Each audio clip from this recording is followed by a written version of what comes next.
What's up, guys? Today we have a special guest, none other, the content creator himself, Blue Thunder. He's got a cool story, cool background. We learned a little bit about him, and we talk video games. If you like this video, give it a thumbs up, blah, blah, blah, all the usual stuff. We're also on Spotify if you want to listen there. But yeah, we'll see you guys next week. Hope everyone has a great Christmas. We will be live from Winter Wonderland. It's going to be amazing. And if there's any other guests or anything you want to see on the podcast, put them in the comments. I don't care how big they are. I don't care how small they are. We're going to get a lot of guests for 2024. So if you want to see someone, let us know. All right. Love you guys. Enjoy the pod.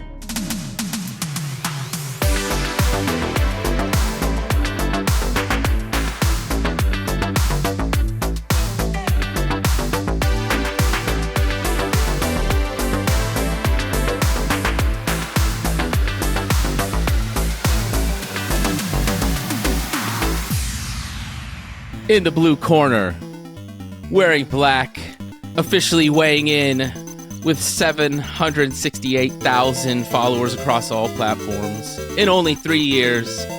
His professional career includes collaborations with Sony, EA, Capcom, Blizzard, and Xbox, to name a few. He's a family man, a gamer, and TikTok's #1 source for all things gaming. John Blue Thunder Hopper! Give it up, ladies and gentlemen. Hell of an intro. A little bit of a homage there. Thanks. A little bit of a homage. Dude, thank you so much for being on FTW, man. It means a lot. Happy to be here, man. Happy to be here. Well, let's get into it. I thought it'd be cool to kind of find out a little bit about you, because I don't really know you. I've watched from afar for the last couple of years and seen you grow and evolve. But who is Blue Thunder? What was your childhood like, family like? Sure. Born in Detroit, Michigan. Excuse me. Parents got divorced. I moved to Phoenix. Grew up in like a middle-class home out here in Phoenix. Spent a lot of summers in Detroit visiting my dad. Video games were always a big fixture. I had the Turbo Graphics. I don't know if anybody's heard of the Turbo Graphics. I hope so. Oh, yeah. Oh, perfect. So many people are like, no, never heard of that. Had the Turbo Graphics, played games like, I still remember like Legendary Axe was a big game for that system. That's my earliest gaming memories were on that. I even had the handheld. It was basically like, it looked a lot like Sega Game Gear. Yeah. But I had that thing. Turbo Express, good old Turbo Express. I think yeah, awesome. The game cartridges looked like playing cards. It's so weird. But yeah, and then I've just always been very much into video games. I went to ASU, got into nonprofit, spent 10 years at a director level in the nonprofit field. And then I just started making content. I had a friend who's like, hey, dude, I stream on Twitch and I make like $60 a month extra doing that. And I was like, damn, $60 a month. That sounds pretty good. Yeah. so I already had like a lot of this room. Like, obviously I didn't have the Blue Thunder stuff, but I had the shelf here, the lights. I had all this really already just because I wanted to build a cool gaming room. So I was like, I already have the room to be a streamer. Let's just do it. And so I did it. It took off quickly. Hit Twitch partner in under 6 months. Really consumed me. Go by Blue Thunder because my pops actually passed away in May of 2020. So he was a professional boxer and his name was Blue Thunder. So I adopted his boxing name, and I know he would think all this shit's so cool, like the sign. And so, you know, I kind of credit a little bit of that kind of magical essence of taking that name to my kind of, pretty wild success in such a short period of time, that I'm super grateful for. But streamed on Twitch for about a year, and then I got signed to the New York Subliners as a content creator, and I make Call of Duty content for them. I was kind of blowing up on Call of Duty content, which is what got their attention, but since I was started to make content for them for Call of Duty, I stopped making Call of Duty content on my personal page because just too much. Yeah. And I moved into the gaming, which was the best thing I could have done. And that was a year ago is when I first started doing the gaming content. Since then, I quit streaming, because the just financially it made a lot more sense to just focus on content, and I don't really love the streaming culture very much. For a billion different reasons. I could go on for hours. And it's another episode. We'll do another episode. Yeah. And then I quit my full-time job of 10 years in August, and everything's going really well. That's great, man. You love to see it. So I know you said 3 years, but I've only been making this kind of gaming content for a year, and then 2 years I've been making TikToks for 2 years. Gaming content's really only been a year, so it's been crazy. Right. Okay. Nice, dude. It's amazing. Circling back to your dad for a minute. So I was doing some research, just to kind of get to know you and like who is this guy, and I actually came across a boxing match of your dad. And it was the coolest thing, man, because he was at Madison Square Garden, MSG Felt Forum, and I ended up sitting on my couch last night watching about an hour of your dad boxing. Damn, dude, you're gonna make me tear up.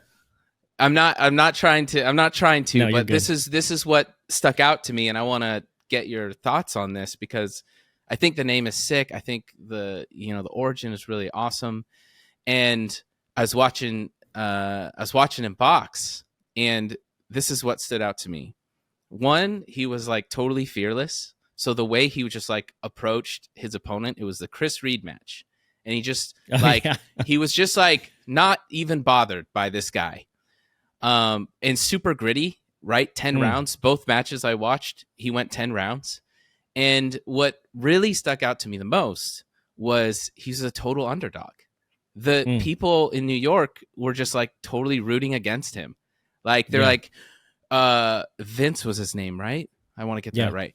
They're like, Vince Hopper, and you hear like a couple cheers, maybe some boos, and then Chris Reed, wow! And I'm like, this dude is an underdog, totally underdog. Same with the other match, but he like went all 10 rounds. One was a split decision, and I just thought that's a really interesting.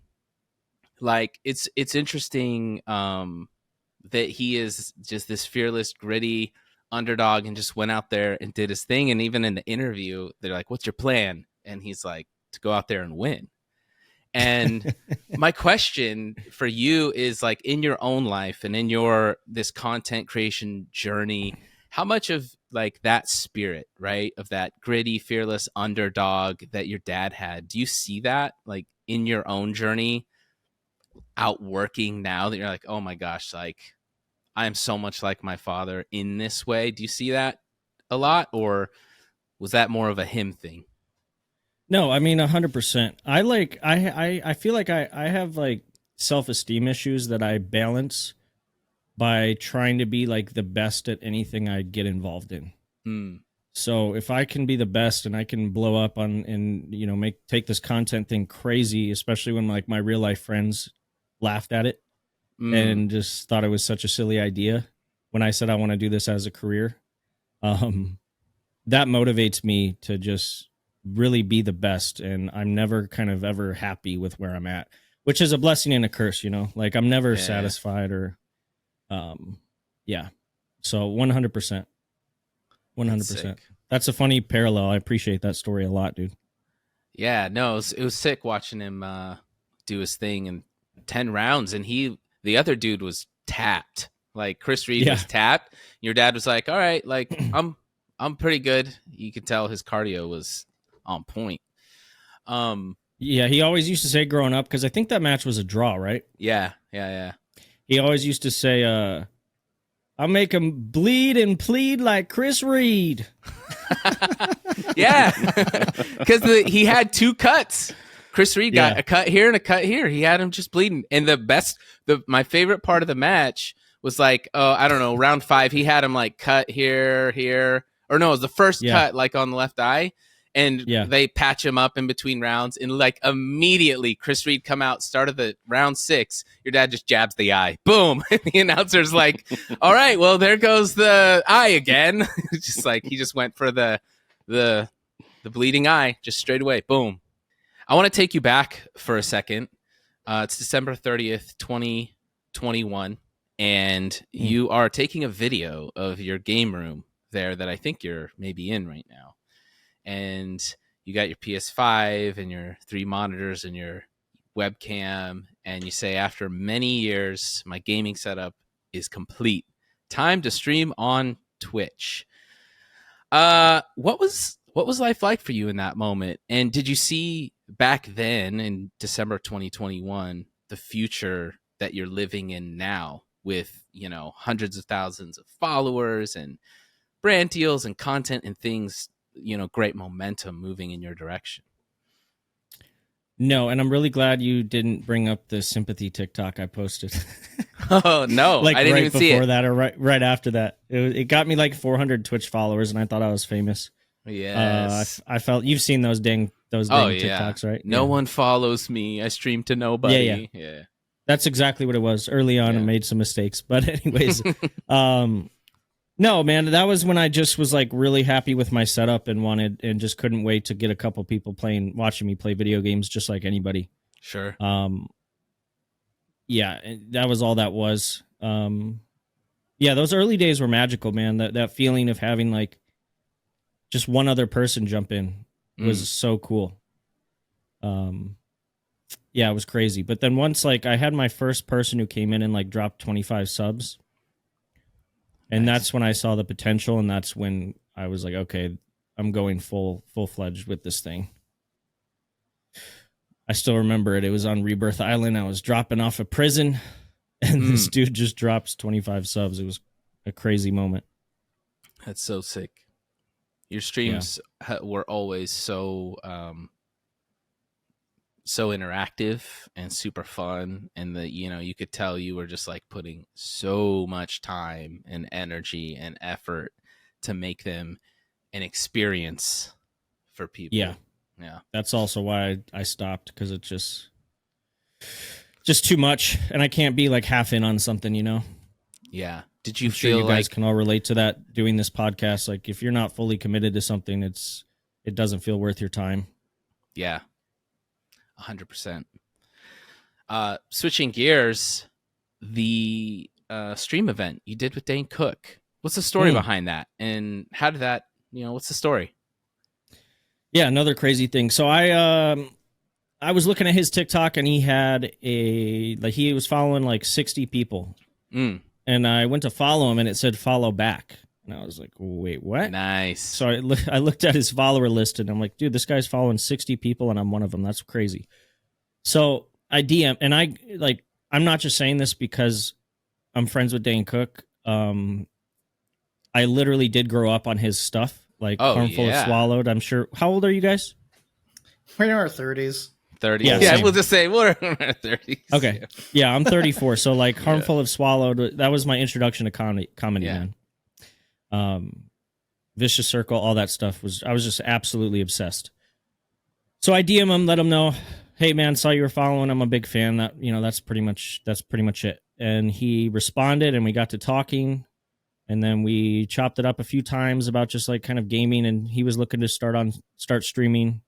And then he invited me to his TikTok live once, and we chatted on there for a while, which was crazy. And then we've just kept in touch. I have his actual, I have his personal number.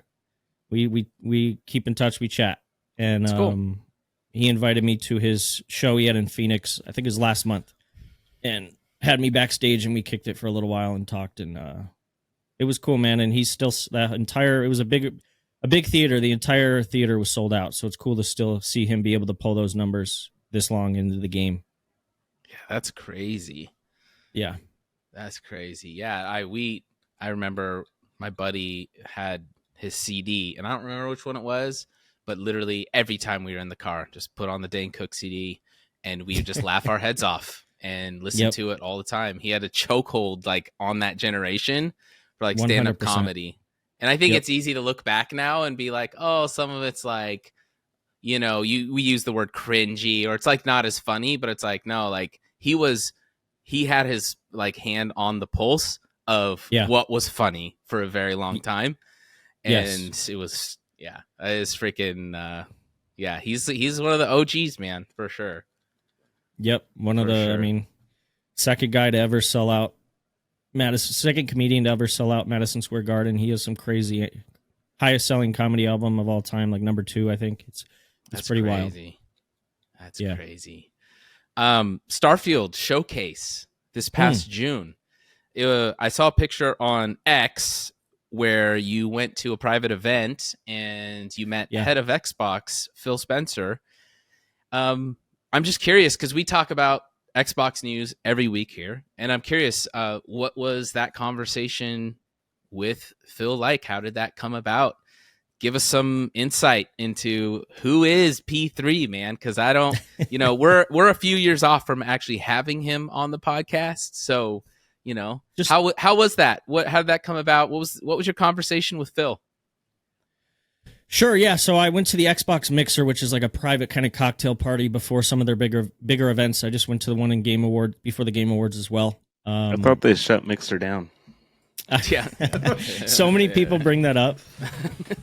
Yeah. Because it's the same dang company, right? Yeah. That was before my streaming days. But so I met Phil, I met Todd Howard, talked with them a little bit. I'm always, when I meet somebody at that level, I'm very brief, man. Like, I'm not going to try to network with them. I'm not going to try to ask them or try to sell myself. Like I've seen creators approach massive people in the industry and use it as a moment to try to promote themselves. And it is so wildly inappropriate and just kind of delusional. So, no, it was a very brief thing, man. It was just, hey, Phil, love everything you've done for Xbox. And that was really the extent of it. Yeah. But very nice guy, stayed for pictures, very casual guy, he's wearing his leather jacket with like probably an Xbox shirt underneath. Mm-hmm. And same with Todd. Todd was also really nice, really pleasant, but someone else I was very short with. Yeah. Based. Yeah. That's I feel like that's the only answer. Yeah. In that situation. Yeah. That's awesome, man. I did shoot my shot though at Neil Druckmann. Do you know Neil Druckmann? No, I do not. Who's that? He's the guy who created The Last of Us. Oh, which I know you're a huge fan of. Yeah. What was your shot with him? Massive fan, and I just had to because that's Last of Us is my favorite form of media, period. It is the greatest thing to me. So I saw him at an after party, Game Awards after party. I'm like, holy shit, that's Neil Druckmann. Yeah. So I went up to him, introduced myself, let him know I'm a big fan, and then just asked, I was just like, do you guys do anything with TikTok creators? And it's like, Neil's not going to know the answer to that question. Right, correct. He's purely the creative guy, man. He's not going to have a single idea. So he did introduce me to somebody at Naughty Dog who was standing right next to him. And then I got ghosted on the subsequent email. So Love that. We tried. Yeah. In due time. Yeah. I love it. But that was cool. That was really cool. If you haven't played The Last of Us, man. So it's on my list. I actually don't have a PlayStation, but it's PC? on Last of Us on PC? Oh yeah, I could do that. It's on my list for sure. I haven't played the second one, but the first one is probably like the best story, like narrative story. Yeah.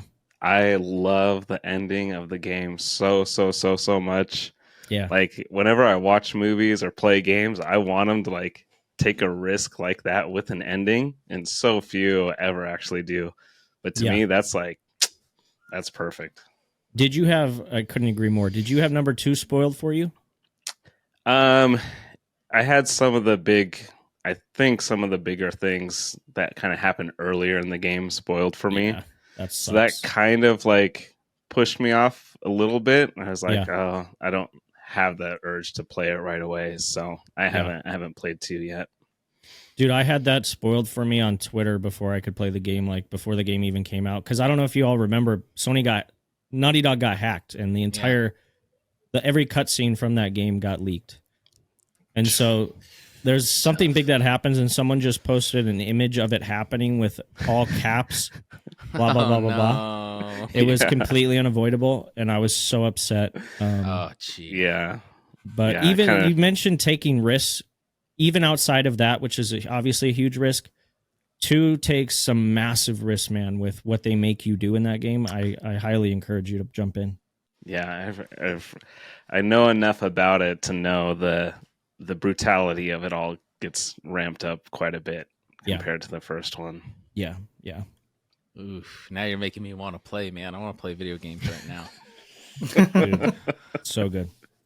Before we get into some news, we'll finish this up because I have like 10 more questions, but I want to get to some news things, and maybe we can do this another time or elaborate. Sure. But what's Blue Thunder? What's your end goal with all of this? What do you hope to accomplish?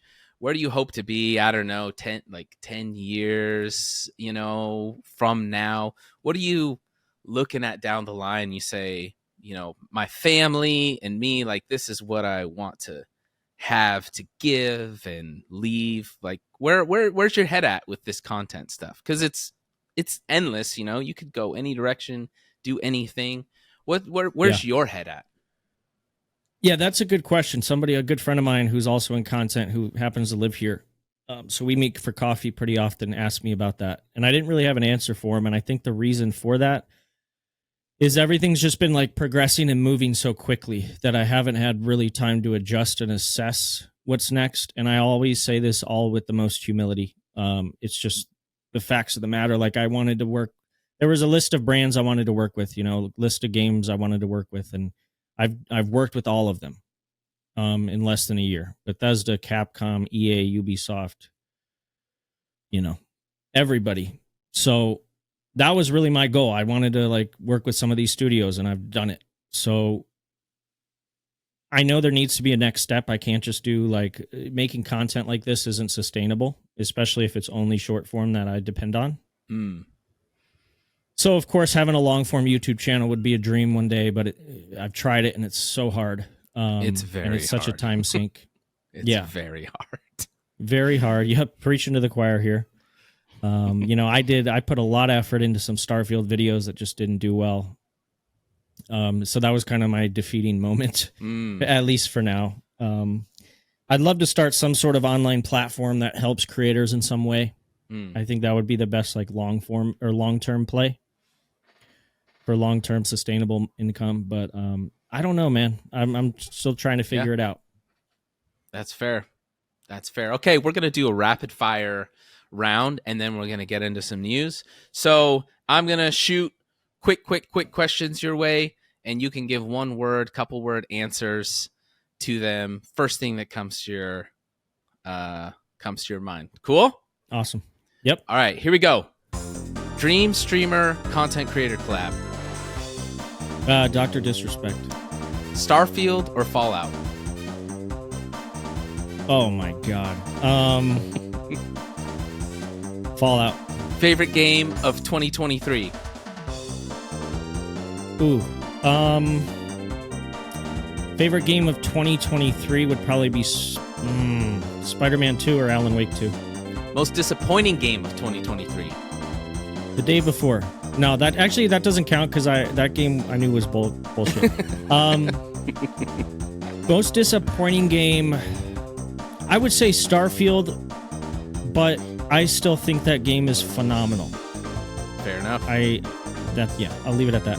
Most underrated game of 2023? Most underrated game of 2023. Lies of P. Biggest snub for the Game Awards? Probably Spider-Man 2 not getting a single thing. Nick Merckx or Ninja? Ninja. Doc or Tim the Tatman? Doc. Easy. Xbox or PlayStation? PlayStation. No offense, Xbox, because we have a great relationship. Favorite movie of all time? Oh, God. Should I give the politically correct answer? Holy hell. Give your answer. I'll say... You know what? No, I'll say Alien. Favorite band? And the Matrix. Ooh, yeah. Favorite band, 9 Inch Nails. Childhood celebrity crush? Probably Jessica Alba or Sarah Michelle Gellar. Boxing or UFC? I have to say boxing, but I'm a massive UFC fan, and yeah, leave it at that. One word about how you feel about the future of video games.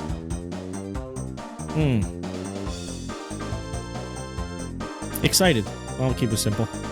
Excited. There it is, ladies and gentlemen. Thank you, Blue Thunder.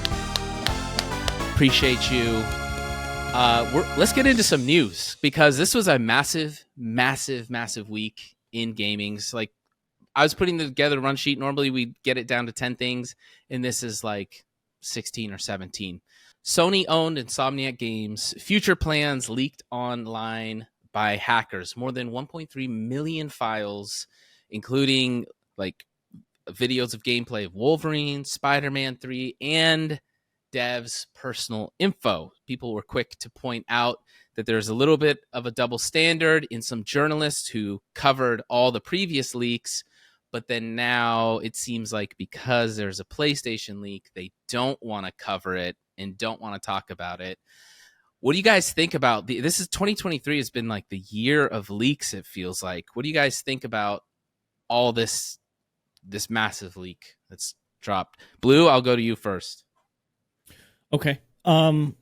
Yeah, it's absolutely insane. It's got to be the biggest leak ever, probably even worse than the GTA 6 gameplay leak from years ago. They have a full running playable version of Wolverine. Jeez. That people are playing and modding and fixing with bugs and shit on PC. It's crazy. So outside of the game assets, I think what makes this leak a little different is the malicious intent behind stealing personal data and trying to sell that data. The game industry is already such a brutal, oftentimes thankless place for game devs. So to have to worry about that too sucks. Yeah, it's just crazy. I feel bad for him. And, I think a lot of people don't realize that this leak is 10 years long, or like there's 10 years worth of data. So a lot of this stuff probably won't even end up happening. Like, right. That Xbox game or X-Men game could easily be canceled, or a billion different things could happen. But yeah, I chose not to cover it because I know a couple of the guys at Insomniac, so I just couldn't do it in good faith. But I understand, I have some good friends who covered it, and I don't knock them for it. I just personally didn't feel good doing it. Sure. I just feel like leaks are one of those things. Is either you have the standard where you cover any and all leaks, or you don't cover any of them. And just because it kind of has that effect, like the more you cover it, the more it might encourage people to leak things, and they'll get notoriety, or you might go to jail like the GTA 6 leaker. But it's one of those things, like, if people won't do things if they don't get press for it, I feel like there's a lot of motivation for the press. The biggest thing about this was the fact that it was a ransomware attack, right? So like they were trying to get, I think they said 50 Bitcoins, and that comes out to like a couple $1 million to like not release this. So right. The leakers held to their word that, yeah, we're going to put this out there if you don't give us the money. They didn't get the money, which as someone in cybersecurity, never pay the ransomware. You probably never should. But to me, the most interesting thing about it wasn't actually the game related stuff. It was the stuff that like HR documents were leaked out, like thousands of emails, and people that have been reprimanded for HR reasons. And so there could potentially be ramifications to specific developers, because this information that maybe they did something wrong is now just out there, and they could potentially be out of work, essentially, if you really think about it. Like, they could possibly be like blacklisted because of what happened. Right. That was kept under wraps before. Like, they're already reprimanded, but now it's going to have a ripple effect on their entire career. Right. And it was already dealt with within HR, and it was already done and dusted. But the internet likes to dig things up and like, well, you did this. And yeah, that's tough. If the devs weren't involved, that's a really hard. It's a really hard thing. I don't know what they can do it seems like everyone's getting leaked. So I don't know what they need to do. Like I said, this one's a bit different because it was a ransomware attack, not just a leak. It was like this was, trying to get coerce millions of dollars out of Insomniac to mitigate this, but makes it a little bit different than somebody that was just stealing files and releasing them. There was definitely a malicious monetary gain attempted out of this. Yeah, for sure. Yeah, I had a buddy who covered it, and he did it in a way where he didn't show anything from the leak. He just talked about it, which I think is a decent way to approach it. And I think that's the best way to go about it. Yeah, and I'm probably a hypocrite because I've gotten probably 100 million views off GTA 6 leaks because that was just an instant viral guarantee for a while there. Yeah. And also selfish because like I don't want to do something to jeopardize my relationship with Insomniac. Sure. But Rockstar, I can't see ever working with me or anyone on TikTok, so that one I didn't really care much about. Which is that a good way to really look at things? Probably not, but that's my truth. Yeah. Makes sense. It's valid. Let's jump around and go to topic number 2. The Last of Us Online is officially canceled at Naughty Dog. And quote, they said, "We had 2 paths in front of us: become a solely live service game studio or continue to focus on single player narrative games that have defined Naughty Dog's heritage." I personally actually love this. I think this is incredible that a studio is sticking to what they do best and not actually trying, like not getting greedy and trying to get more, but just like, hey, we know our lane and we're going to be the very, very best in that lane. We've talked about this a bit, John. How do you feel about The Last of Us Online getting the axe in this statement? I couldn't agree with you more, but it still really, really hurts. That was my like dream game. You could probably assume that. Especially knowing that it was also like, it wasn't just that it was kind of more of a battle royale like that. Maybe that turned some people off. That for me, like really makes me excited. Like that sounds so cool, especially because like The Last of Us is all about like looting, right, and gathering loot and shit. So it just would have lent itself really well, man. It hurts, it sucks, but I'm with you, man. Like they make the best single player games ever made, so that's good that they're sticking to that. Yeah.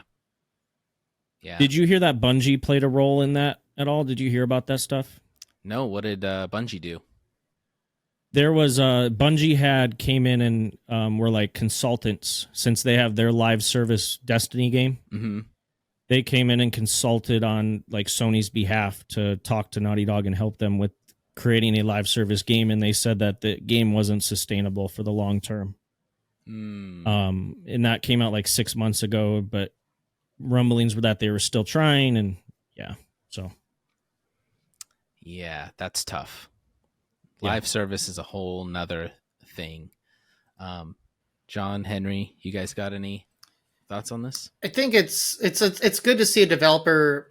You said it, Dave, sticking your own lane. To me, it's more of like properly allocating the resources to make the best thing you can do, rather than a half done single player, half done multiplayer. Being able to allocate your resources that are already limited from a business sense to fully develop and flesh out what you can excel at, and right. that's the best. That's the good move. Can I add something to that?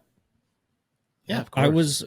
When I heard that news, because they said that like in their article, I was like, well, why wouldn't why wouldn't they just get enough funding to have both teams? Right.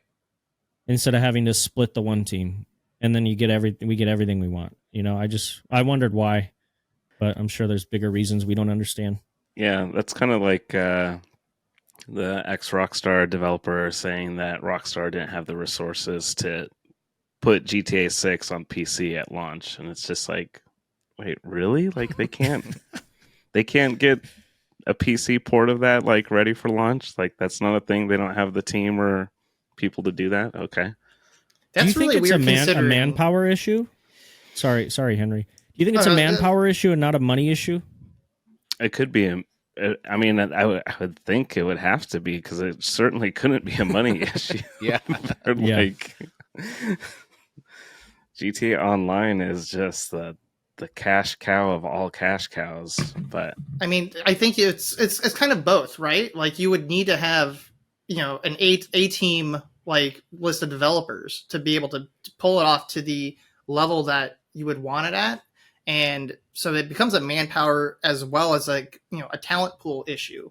Because being a game developer is incredibly competitive, but like being a great game developer, being great and efficient at coding is a lot harder, and especially as things have gone more and more complex. But it is weird that they can't do it, considering how similar current console architecture is to PCs. That does make it really, really weird that they don't have the manpower to do that when the consoles really are just PCs at the end of the day. That's weird. We're not dealing with the PS3 generation where that thing was like impossible to develop on. Using its own specific type of processor that has its own architecture. But yeah, definitely. It's a different time than 15 years ago.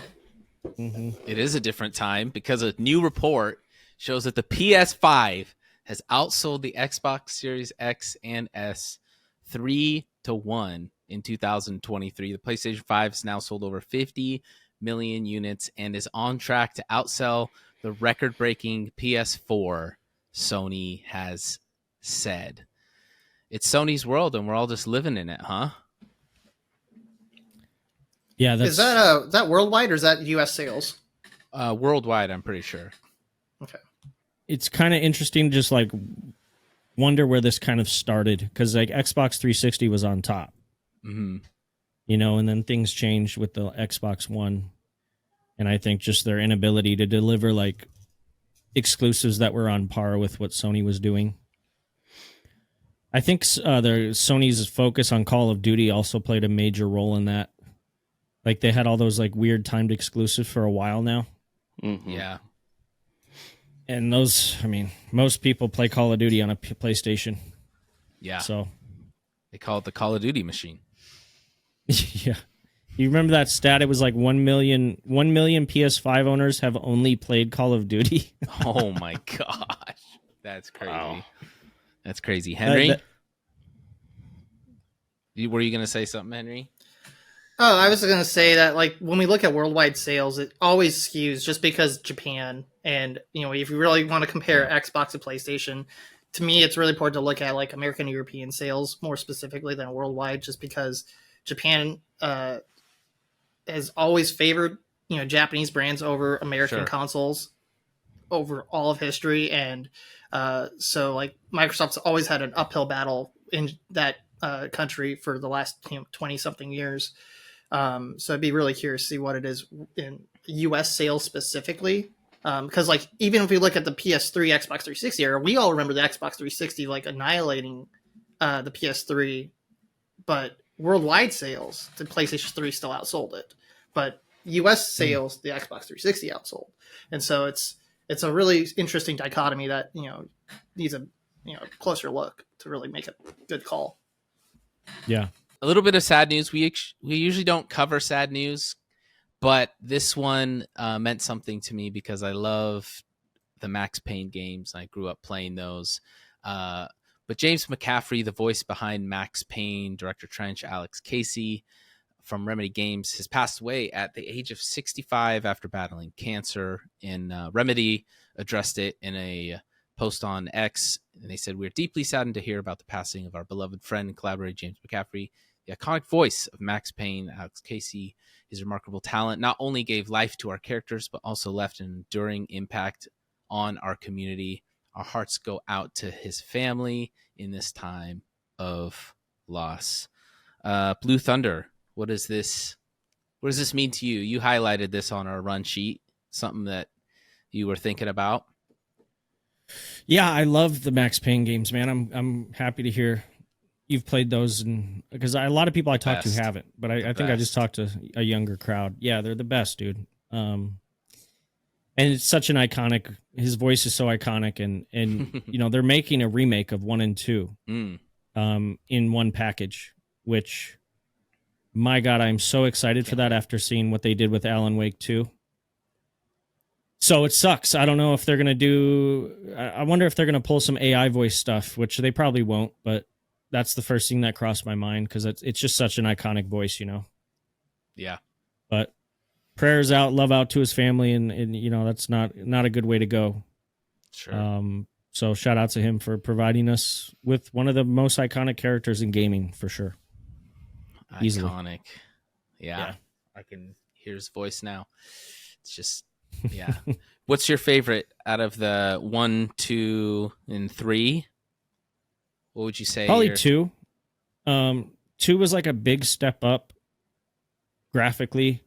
I would probably assume if I was to go back, 1's probably a better game, but 2 really sticks out for me. Nice. Yep. They're great games. 3 was a lot of fun too, even though it was very different. 3's great. I haven't played 3. It's on my list. If you were, it's literally like GTA 5 graphics and shooting and mechanics and ragdolls. Like it literally is the same engine. Gotcha.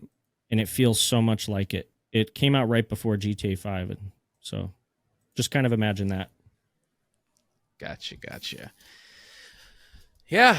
All right. Bethesda reveals past few months of Starfield stats. This is kind of interesting to me.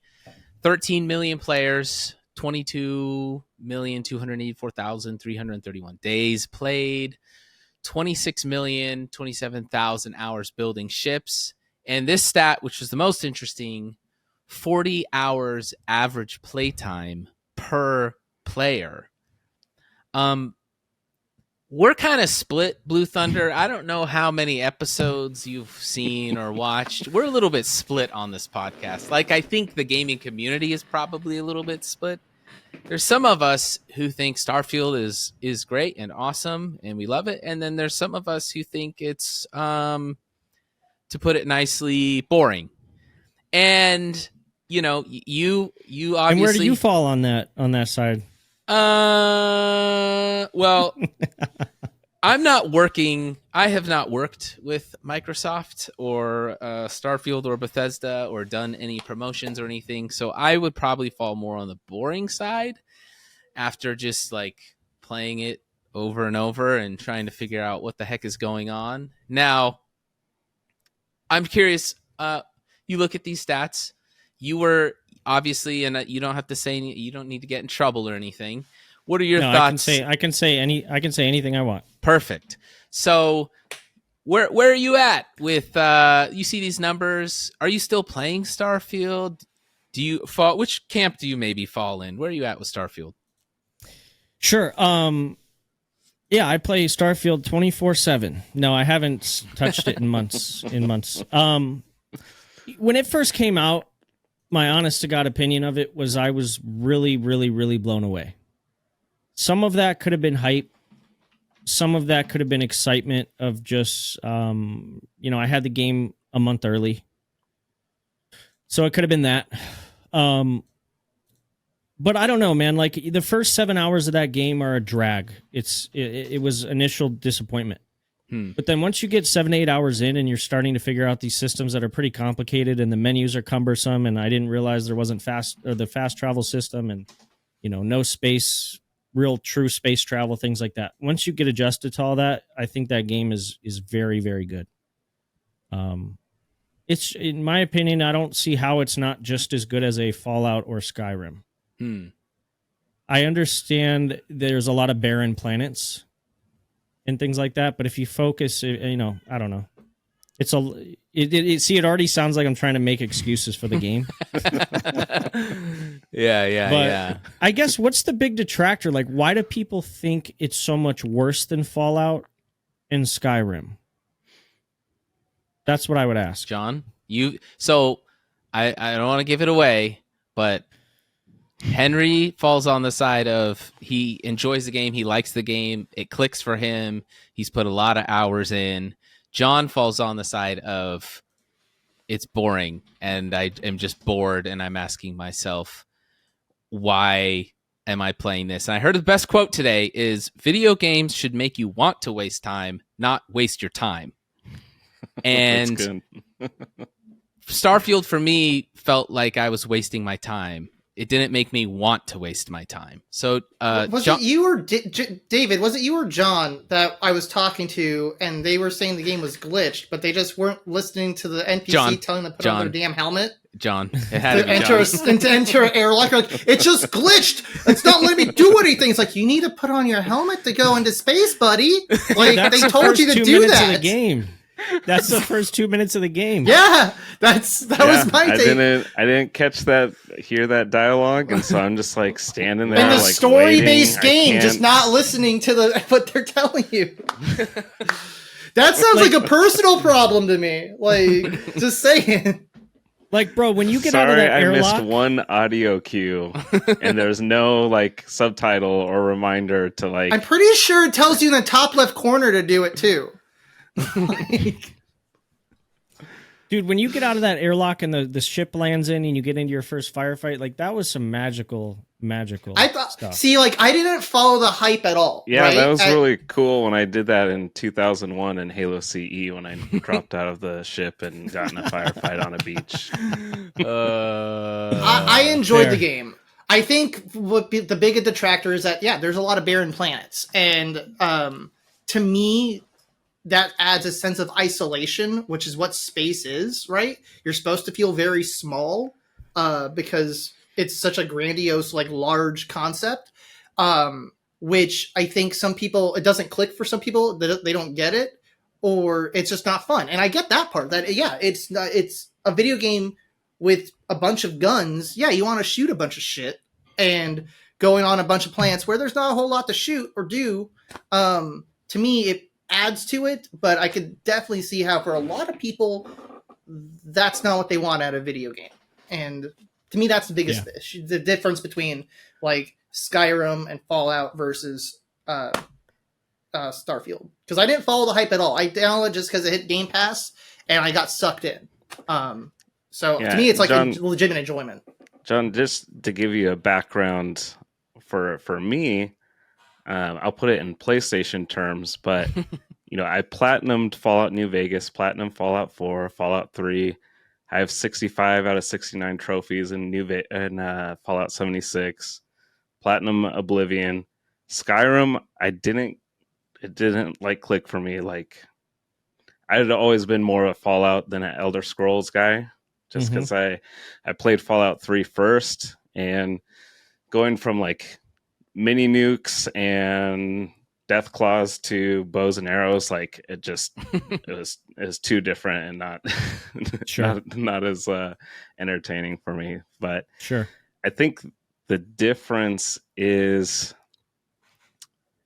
you know, the Fallout games all have that opening sequence similar to Starfield, but the difference is once that vault opens, you are in the entire world and you can go and do anything and just walk forever. And in Starfield, you go through a cutscene once you get to the end of the mine or whatever. And just, you know, as in my defense, I got to the 7 hours and 18 minutes. So I didn't get through the 7 hour slog. Like, I couldn't do it. Mm-hmm. And, but in this one, it's like, okay, you do the firefight, you get in the ship, you're flying, and I mean, just the UI is so cumbersome. Trying to even just get to a planet to land on, and then you land, and it's not like landing in a Fallout world where you can just go anywhere. It's like these little kind of pockets of places, you know. And so, yeah, it was too not enough to keep me interested, you know. That's kind of an interesting point you bring up. Like, you're going through all these obstacles or all these systems and paths, like getting in your ship, flying to space, looking for a planet. But then in the end, you're just dropping into one little enclosed city. Right. So, like, why did you even travel all that way? Why do you even see a whole planet? And so it's almost like a distraction, or, you know, like a trick. And I didn't spend enough time in space to know if there's like enough in space for you to like do and see and explore like There's not. while you're flying. Yeah. But I also like platinum No Man's Sky, and so for me, No Man's Sky, I mean, talk about barren. Like the barren planets didn't bother me. Like I could still mine or find things to do or whatever. But the immersion of No Man's Sky is like what kept me playing and had me hooked with the ability to fly through the atmosphere, land on the planet, run around for a little bit, get scared, get back in my ship and fly up and then warp to another planet, like all just completely seamless without any hiccups or issues. And that felt like exploring a universe, Yeah.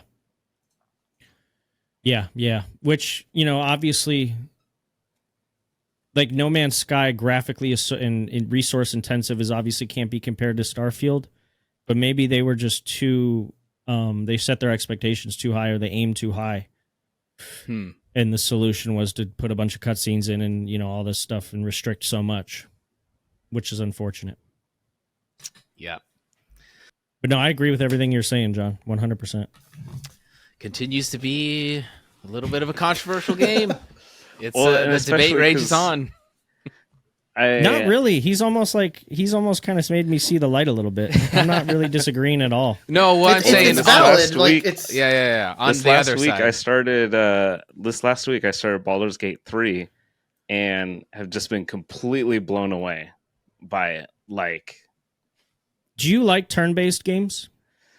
Because I don't. The last turn-based game I played was Lost Odyssey, so that was like 2007 or 8. So it's not like a thing that I play ever. Yeah, that's my barrier. I need to get over that. Yeah, it's pretty like fast-paced for a turn-based game. Like it's not. Yeah, it's pretty quick. And if you've played like tabletop D&D, you're literally just playing like a virtual version of tabletop D&D, and so it'll literally just kind of transform into that game during combat. And you can do a lot of stuff like outside of combat to even avoid going into combat, where it's more like a third person stealth, kind of game, doing sneak attacks and things like that. So at that point, it doesn't even become turn-based if you can stealthily take people out. But that's cool. That's crazy. Well, I want to honor your time. We have 2 minutes. We can go a little longer if you want. Yeah? Okay. Just totally up to you. Twitch continues to be a dumpster fire. Their artistic nudity policy is just absolutely, it's going back and forth and back and forth. They changed their policy, then they walked it back, and they're making changes again. And there's now the new thing is there's these girls hopping on there with black bars, and it is just an absolute. It's a dumpster fire. Unless you guys have any strong thoughts about it, I don't really care. I'm kind of tired of talking about this. They're just gonna keep flailing until they figure something out. So Twitch is terrible. Twitch is like, yeah. Not a super big fan. There's a lot of great things, but also it's just like continues to unravel for me. Twitch is terrible, but how come why don't you think people have been able to compete as well, or like get the numbers that Twitch has? Is it just because it's been around for so long? Is that? Yeah, I would say brand recognition. Like you should say Twitch streamer, and that people immediately know what it is. And it's kind of the same reason why, like, once YouTube got its traction going, right, being a YouTuber kind of became a catch-all term. And even like Google Video, remember early days of YouTube, right? We were competing against Google Video. Google Video ended up dying off because YouTube eventually took over it. And I think the fact that Twitch's branding and just being what it is kind of helping them out a lot, right? If you tell someone you're a Kick streamer, everyone's like, what the hell is that? Unless they already are invested in like streaming content. But so Twitch has that brand recognition outside of the actual people that really utilize it. I guess with like normies, essentially, is what I'm saying. And so I think that helps them considerably, despite everything else going on. What about like more like software or like UI wise, why hasn't like YouTube been able to catch up? Like you go to YouTube, just going to YouTube and trying to find a live stream or like who's all streaming this particular game or whatever is like I don't know if YouTube's focused enough on it, because like you would think, yeah, the UI to find a live stream on YouTube is pretty abysmal, honestly, in comparison. And I wonder what the reasoning behind that is, right? To me, it seems almost like a deliberate decision where they don't want to focus on it, and they're doing it because they're doing it to just try to steal some market share, but they're not focused and fixed on it yet, you know? What do you think, Blue? I don't know. I don't think it's a focus of YouTube, just like Henry would say.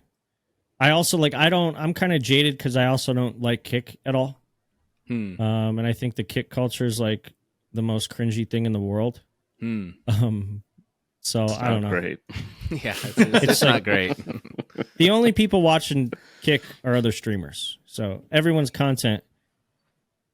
entire personality on Kick revolves around hitting sub goals and doing giveaways to hit said sub goals. Yeah. So I'm just not. It's not an entertaining platform to me. Yeah. Speaking of platforms, and we can wrap with this.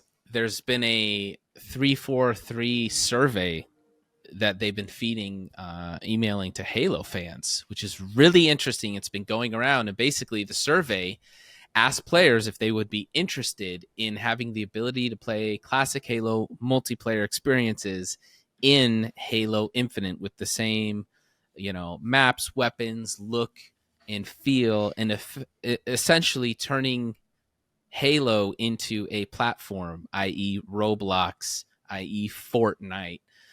Imagine going into Halo Infinite, and then it's just like, boom, all the Halo things are there. Halo Wars, Halo CE, Halo everything, and it's just like one platform where you can access everything.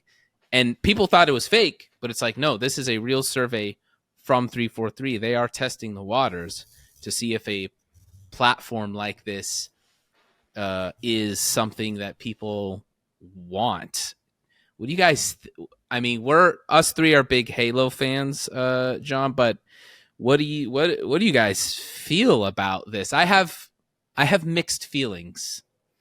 I'm a big Halo guy too. Not as big as you guys, but I grew up playing Halo 1, 2, 3. Reach is probably my personal favorite. Which may be divisive, Nice. But I think Reach is so underrated. It's great. It's a great story. I don't know. This doesn't excite me at all, though, to be honest, because it's just like I want them to just make a good Halo game. I don't care about a Halo platform. I know Infinite's come a really long way, but it's still so shocking and mind-blowing to me that Halo Infinite did not have a BR mode. It is so crazy to me because that game is, again, kind of like more than The Last of Us. The mechanics of that game is all about picking loot up from the ground, over shields, abilities, all these things that lend itself so well to a BR. And they needed that, I think, to remain super relevant. It's just crazy. Like, and the lack of content that Infinite launched with is so shocking as well. I don't get it. Yeah. $500 million later. Go ahead, John. Yeah, I've always said that the campaign map was like so set up for a BR. Like you just drop 100, 120 people on that thing and let them go at it and see who comes out on top.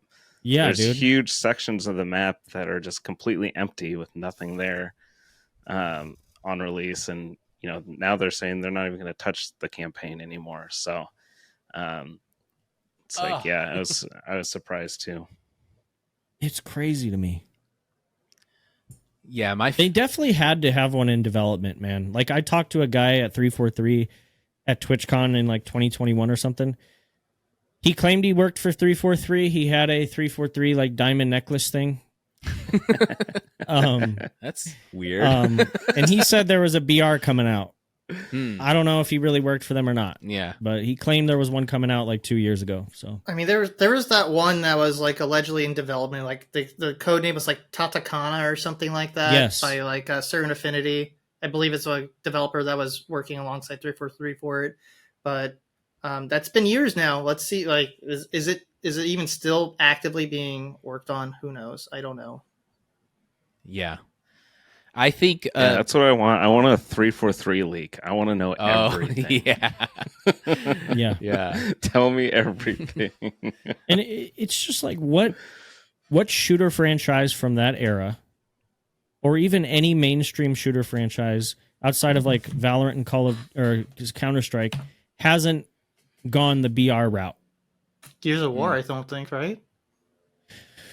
Yeah, but that one, the last one was Gears of War 5, you know? No, that was only a few years ago. It was like 2019, 2018. Yeah. Yeah, like, I suppose. What, 6 but years even ago? And so that's like that's still like at It's the a point where different game. things had started coming out with, you know, BR modes, and I don't know. but that I wouldn't agree work with for you. Gears, you know? I don't know. Yeah, Gears BR would be weird, I feel like. Because when I think of like from that era, like the 3 games that stand out to me are like Halo, Call of Duty, and Battlefield. Like it was always those 3 kind of vying for the top spot through the Halo 2/3, forward. And yeah, Warzone, and then whatever Battlefields is, I don't know what it's called, but they had at least one. But yeah, I think it was in the plans, and then I don't know what 343 is doing. I mean, there's studios obviously been through a lot and have had a lot of drama and a lot of constructive criticism, if you will. I don't, personally speaking, I don't know if Halo is really suited for a BR mode, and I think that might be the issue. Is like just the mechanics of Halo Infinite. I don't know if it would work, to be perfectly honest. See, I think the opposite. I don't think like the lore or any of that kind of stuff lends it to be like a BR at all. But I think with like the weapons and the equipment and the power-ups and all that stuff, like you could totally make it work as a BR. Yeah, I've played a lot of Apex and literally copy paste what Apex does, right? You can have 3 levels of overshields. You can have, all the weapons are fantastic. You have vehicles already. Everything is there. However, there's something to be said, and I would push back a little bit on sticking to your core identity. And I think, like the casual sandbox shooter that made Halo great is what they should stick to and do. I mean, especially after 343 tried deviating. Cool. Oh, yeah. Like, if you think about Halo 4, they deviated from what made Halo Halo. Halo 5, they deviated from what really made Halo Halo. And so I think culturally at that studio, there's probably a lot of pushback from trying to really break away from what feels like Halo, any deviation from the norm, essentially. What do you mean by how did they deviate? I don't even know. Just like the lack of sandbox. Halo 4 had classes like Call of Duty. It got more codified. Halo 5 had aim down sights. It had weird floating like ground pound. They had a lot of interesting mechanics. I enjoyed both those games a lot, but they don't exactly feel like Halo, and Halo Infinite does feel more like the older Halo games. And so I think from a developer standpoint, after you had 2 misses trying to alter what made Halo Halo, I think there'd be a reason why they would be apprehensive of trying to change that again after the big thing about Halo Infinite sandbox was them going back to what they felt made Halo what it is. Yeah. Right. The best way to put it would be like, Counter-Strike, you play 1.6 from whatever 20 years ago and you play Counter-Strike now, it almost feels like a very, very similar, if not the same game. But imagine if, halfway through they added, we're going to add sprint to Counter-Strike. Ooh, and we're going to add like a little jetpack where you can jump and float for 10 seconds. Like, this is what we're talking about. Totally changing the game and adding all these base mechanics to the player and not to the sandbox. And that's what made Halo so great. It was about the sandbox, not about all these mechanics that you add to the player. So I personally, I would love a BR. I think it would be sweet if they pulled it off. Like, I love Halo, so if a good BR is out, like, that would be so sick. I would play it, and like, Yeah. and like, I think they could definitely work into the lore, just like they've done already, starting with Halo 4, where the Halo 4 and 5. I don't know if Infinite has lore where it is, it's training ops, and that's all why you have Spartans just killing each other. It's all a simulation for training purposes, and so that would work really well with like the entire concept of a BR in Halo, I think. Yep. Then the game will be rated T for teen, and the Spartans will just evaporate into the air. Evaporate into pixels because Yep. Make Halo rated M again. Was Halo Infinite? What was that rated? T for teen. Was it's it been really? rated teen since Halo 4, I think. So, I think Jesus. 4 was M, but 5 was T. yeah. Good Lord. I love the idea. What I tweeted at Mint Blitz, because he posted this, I said, look, I love this idea. I would love to just have one app that I can open, and I can play the original Halo. I can play Halo 5. I can do any Halo experience. I would love it. But if I look at the last decade of Halo in 343's hands, I'm like, they're not pulling this off. This isn't going to be a win. We've had like 3 failed launches already. What makes you think a huge platform launch like this is going to be successful? So I'm like, I love the idea of it. I don't like the reality of it.